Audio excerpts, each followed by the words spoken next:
Hi, I'm Andy Biggs, Congressman from Arizona. Thanks for joining us today. Thanks for tuning in. I am joined by fellow House Freedom Caucus members, Louie Gohmert from Texas, Lauren Boebert from Colorado, Michael Cloud from Texas as well. So if you are a journalist or reporter joining us today, please plan to ask your question. Please submit it to the Zoom comment section. Include your name, the outlet, and question. That'll be great. You know, we've been seeing a lot about Del Rio this week, but the border continues to be porous, over 200,000. We've got 3 months in a row of that number, and then we've had record numbers since February. Every month is a new record of illegal aliens being apprehended at the border. Then we have the known gotaways and the estimated gotaways as well. So it's been very dynamic. One quick comment on Del Rio before I get to the panel, and that is we had 15,000 people there just a couple of days ago. And the number that has been reported that they've actually moved back to Haiti is about 1,400. That's the numbers I've received. And as of last night, there were fewer than 5,000 folks still under the bridge in Del Rio. And they reported that they had moved several thousand into the country. Well, where'd the rest go? Right. We know that buses couldn't get enough buses to take everybody to Tucson sector. So they're flying folks to the Tucson sector where they have a soft-sided facility, and into the RGV, Rio Grande Valley sector, where we have facilities that are already overcrowded. So we will continue to monitor this very serious situation, but the whole border is a very serious situation. And so I'm going to start off here, and the first question I'm going to ask you is, what has House Freedom Caucus done and is doing? What are we doing to hold this administration accountable and get them to actually enforce the border? We'll start with Louie, then Lauren, then Michael. Okay. Well, I don't think we've got enough time for all the things we've been doing, but between the letters from the press conferences, because we don't have the power to get this administration to care about America. I don't know if anybody has that much power, but we've all been down there. You've led so many groups, and I had not been to the Arizona border, but you have led these groups, and it does highlight what's going wrong. There's nothing like being there, seeing the damage this administration is doing to the country, and whoever's running this administration knows that too. And that's why we were just talking before we went live, but down the McAllen sector, the day before Trump got there, I've always gone down. I've spent so many nights down there on the border, just right there. And, I've let the Border Patrol hear some people down here. And anyway, but they don't need that as much anymore since they put a red button down there with a solar panel. You could, and it's in several languages. One of them I didn't understand, but they push the button and the Border Patrol comes shooting up and whisks them away. But they did not want the number of migrants down there that there were going to be. So the Biden administration, I'm sitting there not being allowed through the gate, and there are empty buses after empty buses going in and full buses after full buses going out. And they didn't tell me, they told y'all that they were just staffers, staffers that don't speak English coming through. Are you kidding me? Yeah. But this is not an honest administration, but it's out of control. And the best we can do is just keep the focus on how bad it is. And this administration, they're more concerned about optics than they are about American lives. If they cared about American lives, they wouldn't have cut the monoclonal antibodies being shipped to the areas with high immigration, illegal immigration coming in.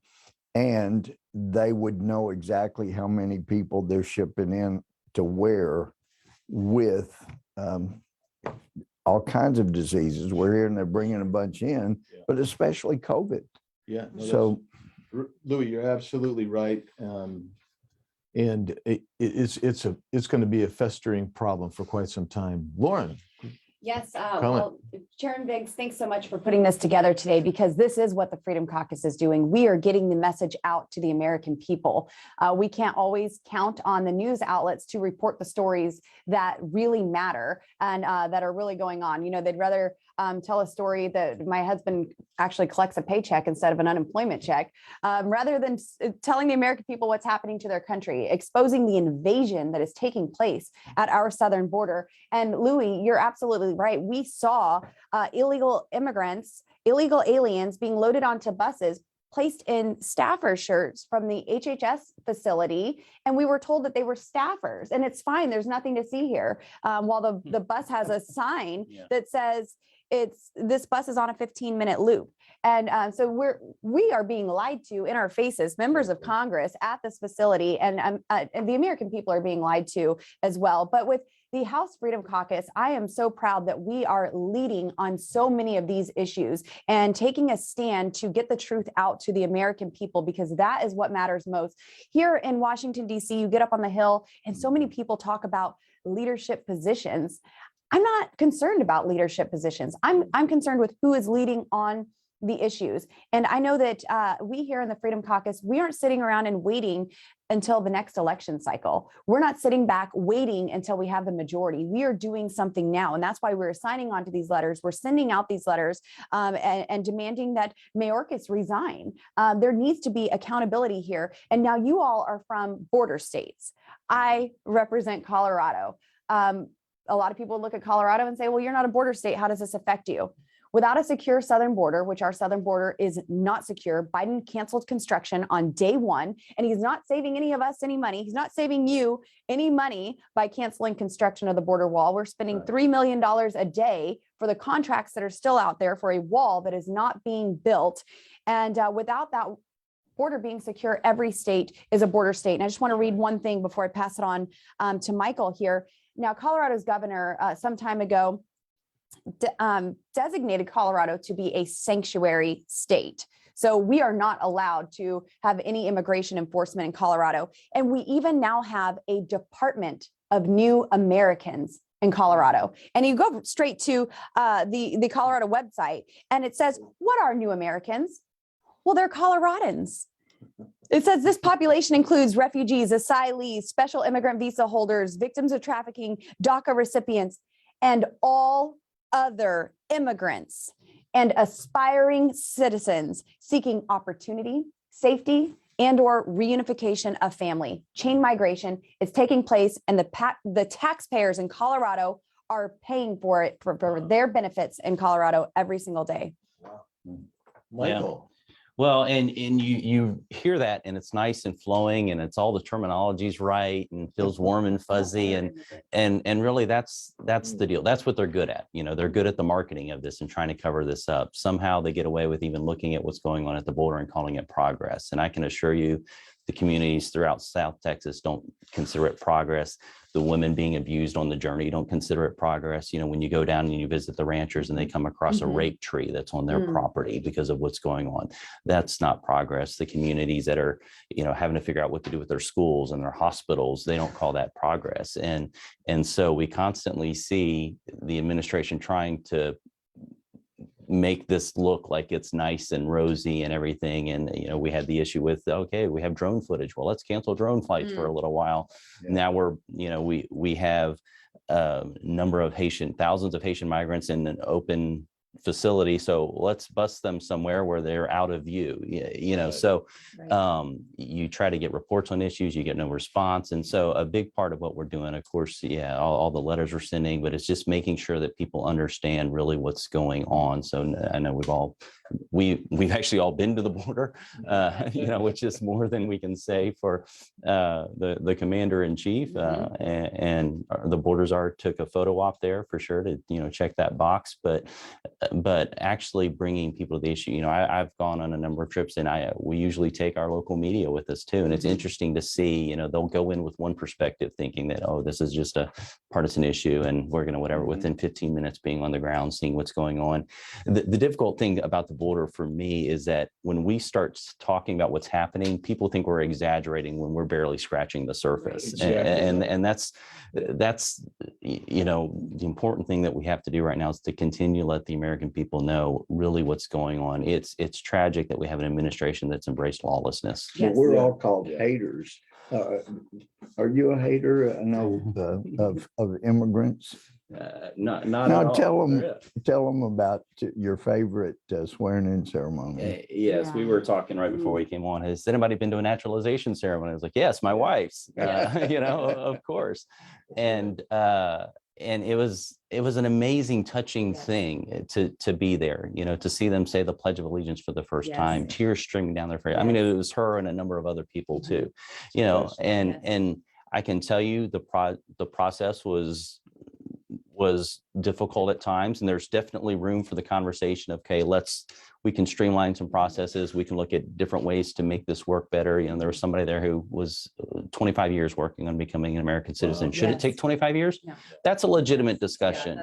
But the idea of a legal process versus let's pay cartels to abuse people along the journey, to destabilize our southern border, to destabilize, and now the corruption's taking a strong foothold on our side of the border, and they're doing no favors to these Central and South American countries either, that are trying to develop and create a growing economy.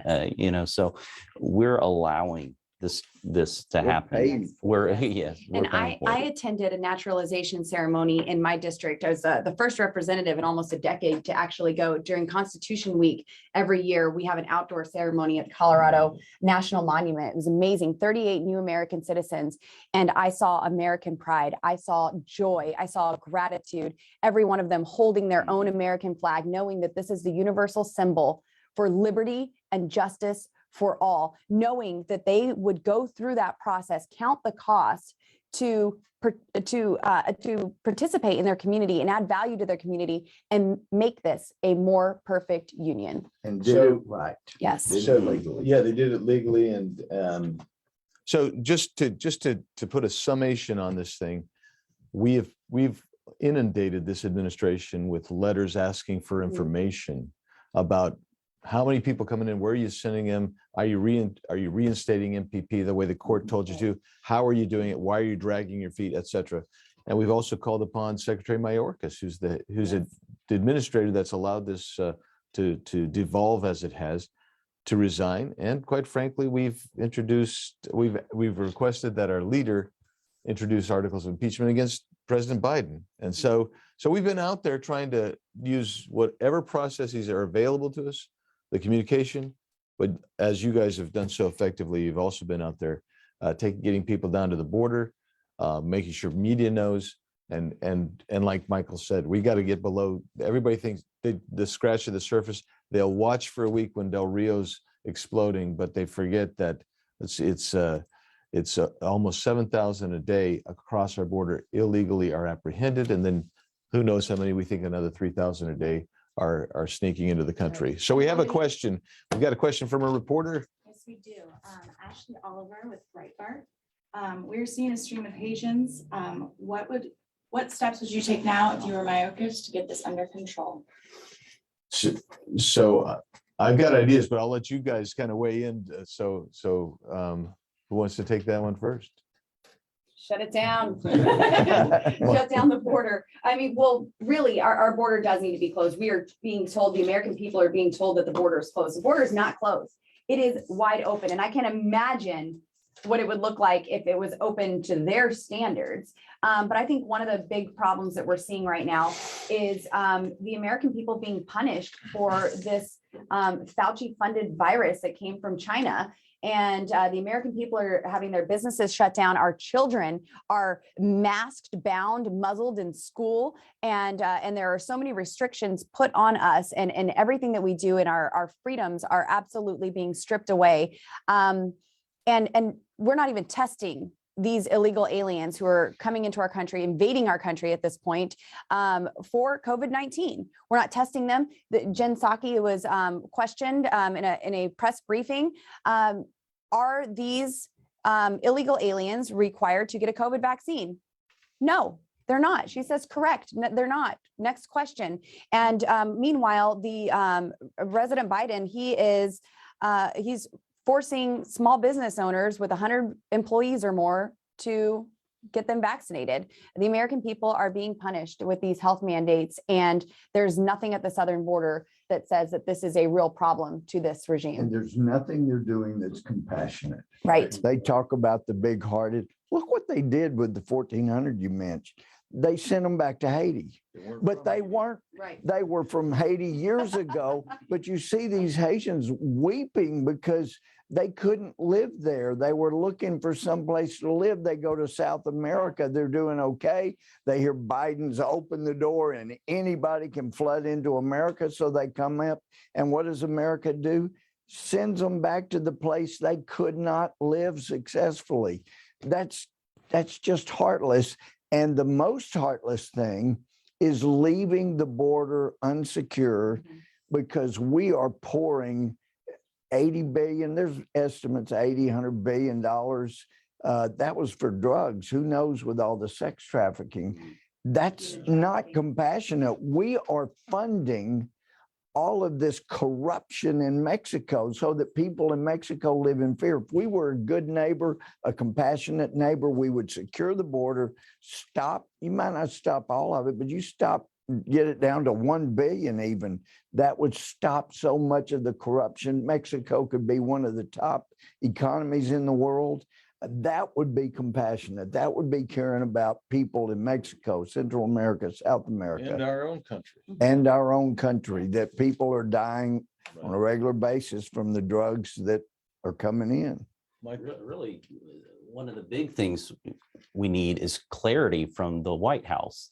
And, so it's like, oh, we don't want you to come, wink, wink, come, and that's what we're getting out of this White House. And so we saw this surge of Haitians because we telegraphed that we're not going to send Haitians back anymore. So wow, lo and behold, thousands are at our border within 40 hours. And this whole thing started, of course, when Biden began to telegraph, even before actually taking the oath of office, that, okay, we're going to open up our borders. Things are, and so people started showing up at the border with Biden t-shirts on, and still have them. Yes, still have them coming. And so just clarity that we are a nation of laws, that we have a nation that has borders. We have a legitimate process for immigration. And again, we can have that discussion up here as to what to do to tweak that. But this whole idea of just, they know the American people will not accept open borders, but they want open borders. Of course, they're not going to say that. So what we do is we intentionally overwhelm the system. They make it very hard to enforce on everyone down there. And we talk to the people, the boots on the ground, to get the real story, because we don't get it through the official channels, right? And so yeah, and last time we were down there, we went to, and if you go along the Texas border and many other parts, you can see where the wall was being built. And again, it's not just the wall, it's the roads on it, it's the infrastructure, it's the technology that's in those walls, all the sensors and everything that make it effective. It's a force multiplier. And instead of needing 20 people to guard a mile, you need one or two, and that's all it's about. Anyone who understands logistics and infrastructure knows that. But right at the gap where the wall ended, of course, there's a path where migrants are coming by, and I just pulled these out of the mud, out of the ground right there. And these are the wristbands that cartels put on migrants who are coming. And as one human smuggler said it in a confidential interview, they do this so they don't accidentally kill the wrong person. Right. So it's almost tragic, like if you went to Disney World and you got the meal pass, and then you got the fast pass. They're paying for these to cross different areas, and you can see entregas y llegadas, and really close on each one of these, they're stamped with a little digital identifier. So they're marked and numbered. Cartels, they don't. The sophistication. Yes, sometimes people think of cartels as these like 1980s street gangs, and they're not. It's a multinational corporation. It's big business. They have lawyers. They understand our immigration system better than we do. One of the interesting things we found on a recent trip was basically Mexico honors a tourist visa from Japan as if it was a Mexican tourist visa. So you have people from China, and this is all the system, people from China will work to help them get a tourist visa to Japan. And instead of going to Japan, they'll come to Mexico. And then the Chinese operatives on the ground in Mexico will put them in contact with cartels and work their way up through our border. So this is just one little part of the sophistication that they have in this multinational human smuggling, drug trafficking ring. Yeah, saying all that, we've talked about a lot of things that need to happen to bring the borders, make it secure again. We left out Title 42, which you have to enforce Title 42, which, by the way, that's what the Biden administration said they would do with this influx of Haitians, but they only did what, 1,400, 17, whatever it is, a small number of the overall scheme. You got to reinstate MPP, the Remain in Mexico policy. Right. They were ordered to do it by the court. They refused to tell us if they're doing it. It doesn't look like they're doing it because Mexico has to cooperate. Mexico must to cooperate. They're not cooperating. They need to reinstate the agreements with the Northern Triangle states. I mean, those have been shot. You talked about the fences. I know in the Rio Grande Valley, but also in the Tucson sector. I've been down there just last weekend. I'll tell you, there are hundreds of miles with no fencing there. Yes. And it's just outrageous. And then the last thing, again, that you emphasize, all of you have emphasized, we need a clear public relations effort on the part of an administration that really wanted to secure the border, because the cartels advertise, basically, the NGOs advertise. This administration needs to advertise, you cannot come into our country illegally. Yes. And because everybody in the world now, 141 countries coming through Yuma and Tucson and Rio Grande this year. One of the other things that gets overlooked too, we can, all of that very important policies that the Trump administration put into place. But one of the big things they did was they enforced the law as written. It gets overlooked that one of the huge things they did was just they enforced the law as they've sworn an oath to do. And So, that could go along with the advertising. You advertise, don't come, but just like this administration is doing, but if you come, you're coming straight in. Maybe you delay a little bit, but you're coming in, we're letting you, then the advertising doesn't do any good. They got to enforce the Yeah, law. that's right. We got another question. We have one more follow-up questions before we have to conclude from Ashley Oliver at Breitbart. She asked one more. Abbott and Ducey called on non-border states to send emergency law enforcement support in June. Do any of you member of Congress believe more manpower is needed still to support Border Patrol? More manpower is definitely needed down there, because I'm communicating with Border Patrol quite a bit. And they're saying, like, where we had 15,000 Haitians, they had to bring people from all up and down the Texas border And with Arizona. Mexico, and Arizona was in, and it was a over 250 mile stretch where you could just come across. The cartels know that because it is such big business. We got to have people there on the border, and they've got to be able to stop people coming That's in. the key right there. You have more manpower to stop the people that are coming through. We don't need more manpower in these facilities to house the migrants that have already crossed and are being permitted into the country, that are being bussed out, sent on planes all throughout the country where they just say that they know someone. I was talking with a Border Patrol agent, and he said immediately when he saw the election results, they started formulating a plan and started building larger tents because they knew that this surge was coming. And he said, but just like someone famous once said, everyone has a plan until you get punched in the face. And our Border Patrol agents have been punched in the face. And it's By this their own regime leadership, by their too. own leadership. Yes. yeah, that's exactly right. We've gone down there a number of times, and the Border Patrol are completely overwhelmed, doing the best they can. And we have an administration that, in a sense, demonizes them and their efforts when they're doing the best they can with the tremendous lack of resources. The cartels often are out funding them. They have better technology oftentimes on the other side of the border. And we continue to give them lip service at best. And it's really, really tragic. Perhaps we missed an opportunity. When they were sending down Biden shirts to these people who were coming down, we should have sent red hats and MAGA shirts, and maybe there would be a wall by now. Well, and American people need to know that if you get COVID, it may be compliments of the Biden administration shipping people all over this country who are infected. Yes. The estimates were 6% to 25%. Now I'm hearing more on the border to 15 to 25%. So they're shipping them. They won't tell us where, but they're going all over the country and probably to a town near you. Yes. And if I may, Mr. Chairman, Yep. Louie is exactly right. I've been in the McAllen airport where I've seen dozens of groups of people with manila envelopes. And inside those manila envelopes are instructions on how to get to their destination. They have their NTA, their notice to appear, which gives them legal standing to remain in the United States of America. And I mentioned earlier that Border Patrol agents are not testing people for COVID-19. And when I asked Border Patrol agents why they weren't testing for COVID, I was told because we cannot afford to quarantine the amount of people that would test positive. So they're not testing them. They're not mandating vaccines because health mandates are bad for illegal aliens, but not American citizens. And they are being shipped anywhere that they know that they say something. No, they say that they know someone. Yeah, I mean, yeah, that's right.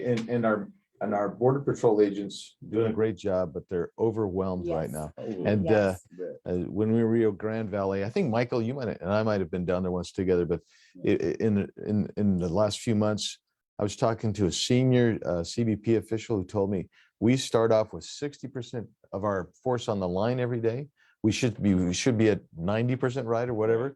But by the end of the day, we're 40%, 20, sometimes 25%, because everybody's processing Yes. these huge amounts coming across of people. They need more manpower. Absolutely, 100%. And we're being told that they do jobs Americans won't do. Well, yeah, and in fact, so many nights, it's not only official questions they're required to ask when they're in processing, but they often ask, how much do you pay to come in? And it'll be several thousand, $5,000, $6,000, $7,000, $8,000. You don't have that kind of money. Where to go? and they end up describing where they got a couple of thousand from Friends in America, whatever. Well, where's the rest coming from? And the answer always is, they're going to let me work it off when I get where I'm going. So they're taking those jobs Americans didn't want, selling drugs, sex trafficking, all these things. And we've even had some corrupt FBI officials that actually told the truth and said, you know, the cartels have got people in every city in America. Yeah. Yes, That's right. seen it in my district. Well, yeah, man, that was a fast little bit here. A lot of information. I got information overload from you three. Thank you. Thanks You're for all of you being here and give us this insight on what's happening on the border and how we can fix it. What the Freedom Caucus is doing. I think you guys are great leaders, and Freedom Caucus needs to keep Yes. standing up and fighting the fight. And I appreciate everybody who joined us. And Yes, And, thank you, Mr. Chairman. it's my pleasure. And with that, I'm not quite sure what the magic word is, but we're adjourned. We're adjourned. We yield back.